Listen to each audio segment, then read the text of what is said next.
احمدہ ونصلی علی رسولہ الکریم اما بعد فاعوذ باللہ من الشیطان الرجیم بسم اللہ الرحمن الرحیم۔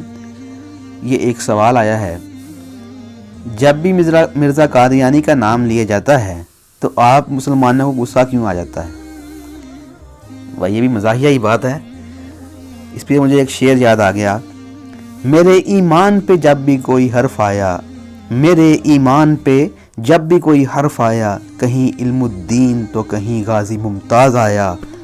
یہ محبت سے بالا تر ہو کر سوچنے کی ہیں باتیں، یہ محبت سے بالا تر ہو کر سوچنے کی ہیں باتیں، یہاں پر عشق سے بھی آگے کا مقام آیا۔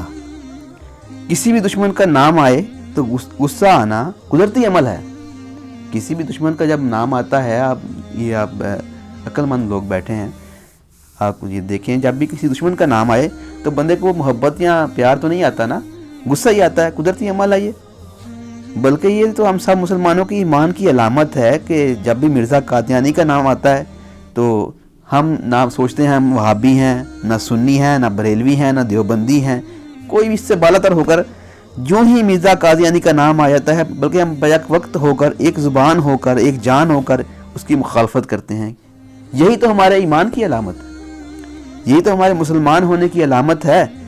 جس کو جب غصہ ہی نہیں آئے گا مرزا قادیانی کا نام لے کر تو ہم کہاں کے مسلمان؟ وہ مرزا قادیانی چونکہ جس نے ڈاکہ ڈالا، ڈاکہ بھی کس پہ ڈالا؟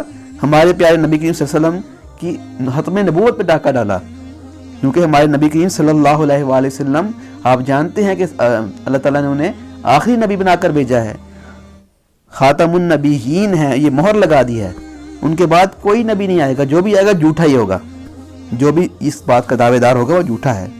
تو وہ جھوٹے کی جب بھی نام آتا ہے تو ہمیں غصہ آنا یہ ہمارا فطرتی عمل ہے، قدرتی عمل ہے، اور یہی ہمارے ایمان کی علامت بھی ہے۔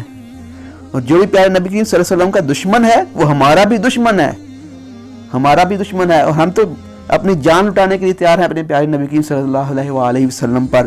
تو اس لیے جب بھی مرزا قادیانی کا نام آئے گا تو ہمیں غصہ ضرور آئے گا۔ اس لیے جب بھی مرزا قادیانی کا نام آتا ہے تو ہمیں خوب غصہ آتا ہے اور ہم کہتے ہیں اس کی مخالفت کرتے ہیں۔